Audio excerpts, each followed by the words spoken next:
Maamulka kooxda dowladda hoose ee Muqdisho City Club ayaa shaaca ka qaaday inay safar shaqo ku bixin doonaan maamul goboleedyada iyagoo halkaa kula dheelaya kooxaha kubadda cagta ee ka dhisan gobolada. Waxaana hadafka ugu weyn ay arrintan tahay isu dhawaasho dhexmarta naadiga dowladda hoose iyo naadiyada kala duwan ee ka dhisan maamul goboleedyada. Gudoomiyaha naadiga dowladda hoose Abuukar Maxamed Sheekh ayaa sheegaya inay kooxdiisa ciyaaro saaxiibtinimo ku dheelayso qaar ka mid ah magaalooyinka waaweyn ee Puntland, isagoo dhinaca kale tilmaamay in ay booqan doonaan maamulada kale ee ka jira wadanka. Dhammaan shacabweynaha Puntland guud ahaan gaar ahaan bahda isboortiga reer Puntland waxaan idin sheegaynaa inaan mar dhow idinku soo wajahanahay jecelnahana inaan ciyaaro saaxiibtinimo aan ku soo ciyaarno dhowr magaalo oo ka tirsan maamul goboleedka Puntland oo ah dad isboortiga aad u jecel horumarka isboortiga dalka guud ahaan ka shaqeeyo.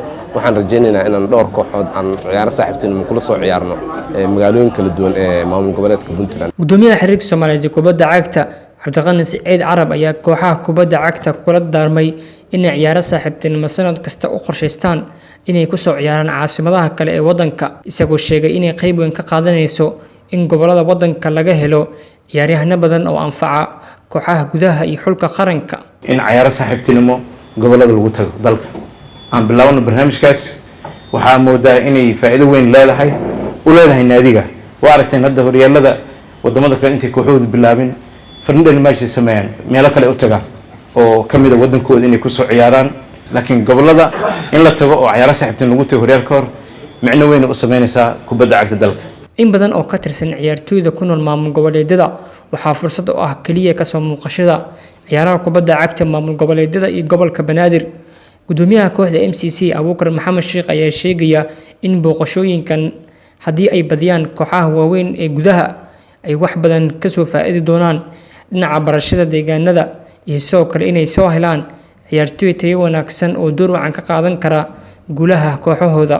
ciyaartooy aad u wanaagsan ayaa aan weli fursad u helin inay soo bandhigaan xirfadooda kaliya waxay sugaan ciyaaraha gobolada, laakiin hadda waxaan rajaynaynaa in ciyaartooydaas xirfadahooda aan soo bandhigno si xulka qarankana uga faa'iideysto. naadiga meel kasta laga taageeraa maamul gobolada dhan laga taageeraa.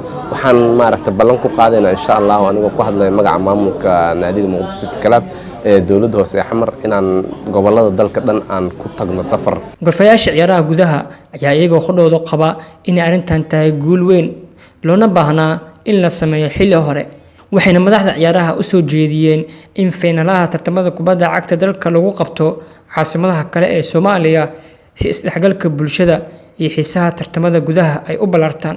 inay tagaan gobolada sanad walba waxay kaalin mug leh ka leedahay sida horyaalada Yurub tiimamka dhil oo kale, sababtoo waxay booqdaan goboladooda oo kale. marka waxay faa'iido u tahay guud ahaan ama dhiirigelin u tahay dhalinyarada markaas soo bixayso mustaqbalka lahayd kubadda cagta.